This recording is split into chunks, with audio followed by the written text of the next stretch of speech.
आमे बर्तमान उपस्थित अच्छु गजपति जिलार जो आमर जो अच्छी मोहना स्थित जो चांदीपुर जो चंद्रशेखर जो शिव मंदिर आमे बर्तमान उपस्थित अच्छु। ये जो श्रावण मास जो प्रथम सोमवार को लेकिन जो कावड़िया मान को जो आम गहणर अच्छा से जो अच्छी जो कार्यक्रम रही कौन कौन कार्यक्रम नहीं से नहीं आम अधिक आलोचना करा। आम गहणर गोटे पुरोहित अच्छा पुरोहित आम पत्रिका नेबा। आज्ञा आपण को एमबीसी टीवी को अनेक अनेक स्वागत। कौन कहे ये जो बोलबम जो कावड़िया बर्तमान श्रावण मास पवित्र श्रावण मास तो कौन कहे कौन कौन सब कार्यक्रम रही कावड़िया कौन आप षष्ठ कहतु टे आप। ओम नमः शिवाय। आमर चांदीपुर ग्राम एठार शिव मंदिर प्रतिष्ठित अच्छा। एठारे सिद्धपीठ चांदीपुर शिव मंदिर सिद्धपीठ एठारे आज को प्राय 38 वर्ष हम 35-38 वर्ष है।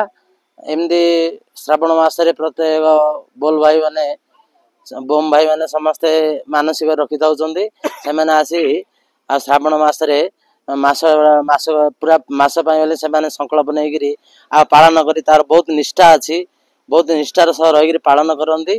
प्रत्येक श्रावण मसरे 4टा सोमवार आसु 5टा सोमवार आसु यही मंदिर आरंभ हुए पुणी ये आसी पूर्णाहुति हुए। आम आषाढ़ पूर्णिमा दिन आम संकल्प काम सरी जाइए। आज प्रथम सोमवार पानी नापे आज रविवार आम जाऊँ मोहना नदी जल नहीं आम आसू काली सकाଳେ ये जलाभिषेक करूँ।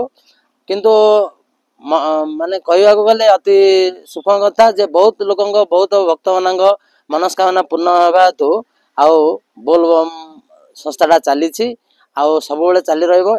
35-38 वर्ष ये है 1988 स्टार्ट होता आमर ये बोलबम कार्यक्रम आज बंद चली सब भाई आसुँच केवे 100 आमर आरंभ होता 20-25 रु किंतु बर्तमान 100 को भक्त मान 100 को गणना गला।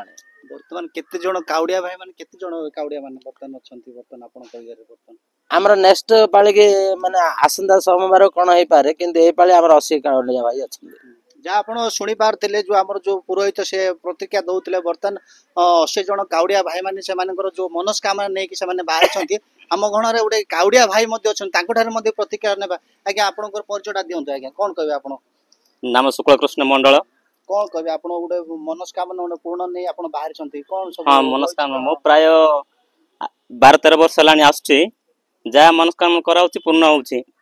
कौन सब रही कौट जी कौन जी आज प्रथम मोहना टू चांदीपुर सेकेंड मंदिर टू लुआखंब परवर्ती कौन कौन सब ता शुणी पारे आम गहण गोटे ये गोटे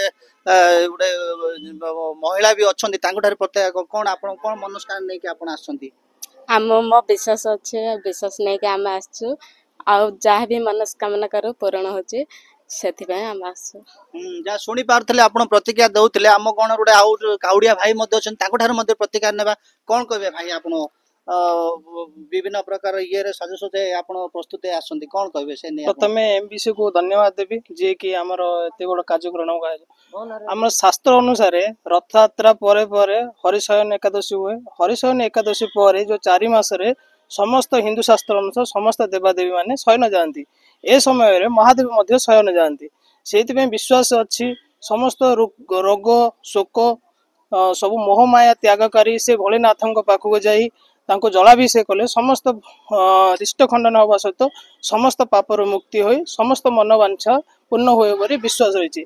मु प्रायतः 6-7 वर्ष है गले मोर मनस्कामना पूर्ण कर तांकर सेबारे निजको नियोजित मु करूची।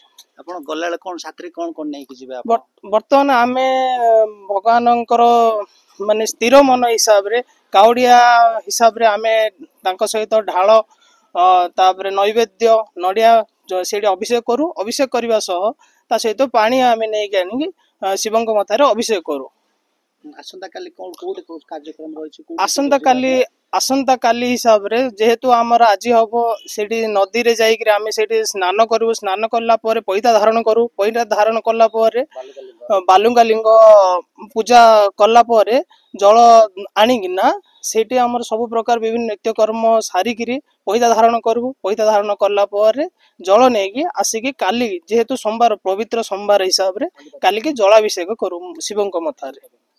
ଯାହା ଶୁଣି ପାରୁଥିଲେ ଯୋଉ କାଉଡ଼ିଆ ଭାଇ ଧରିଲେ ଆମ ଗହଣରେ ଆଉ ମଧ୍ୟ ଅଛନ୍ତି ଆଜ୍ଞା କଣ କହିବେ ଆଜ୍ଞା ଆପଣ କେତେ ଖୁସି ଅଛନ୍ତି କଣ ସବୁ ମନସ୍କାମନା ନେଇକି ଆପଣ ବାହାରିଛନ୍ତି ଆପଣ ଆମର ତ ମନେ ହେଉଛି ଛବିପ୍ରିୟ ପାଣିଗ୍ରାହୀ ମୁଁ ଚାନ୍ଦିପୁର ଆମର ପିଲାମାନଙ୍କର ବହୁତ ମନସ୍କାମନା ପୂର୍ଣ୍ଣ ହେଉଛି ସେମାନେ ନିଜେ ଦୁଃଖ କଷ୍ଟ ସହି ଖାଲି ପାଦରେ ଯେ ଖାଲ ନାହିଁ ଢେପ ନାହିଁ କଣ ନାହିଁ ସେମାନେ ଭଗବାନଙ୍କୁ ସ୍ମରଣ କରି ସେମାନେ କେବଳ ଗୁଡ଼ି କଣ୍ଟା ତାପରେ ଆମର ଖାଲ ଢେପ ବିନା ଚପଲରେ ଖାଲି ପାଦରେ ଚାଲି ଚାଲି ସେମାନଙ୍କର ମନସ୍କାମନା ପୂର୍ଣ୍ଣ ହେବା ଯୋଗୁଁ ଆଜି ସେମାନେ ସମସ୍ତେ ଉପସ୍ଥିତ ଅଛନ୍ତି ତେଣୁକରି ଆମର ଏ ସଂସ୍ଥା ଆମର ଚାଲିଛି ଆଗକୁ ଆହୁରି ଅଧିକ ଚାଲିବ ଯାହା ଆପଣ ପ୍ରତିକ୍ରିୟା ଦଉଥିଲେ ଯାହା ଶୁଣି ପାରୁଥିଲେ ଏଇଟା ଯୋଉ ମନସ୍କାମନା ସେ ନେଇ ସେମାନେ ବାହାରିଛନ୍ତି ଚାନ୍ଦିପୁରରୁ ମୁଁ ସୁବିତ କୁମାର ନାୟକ MBC TV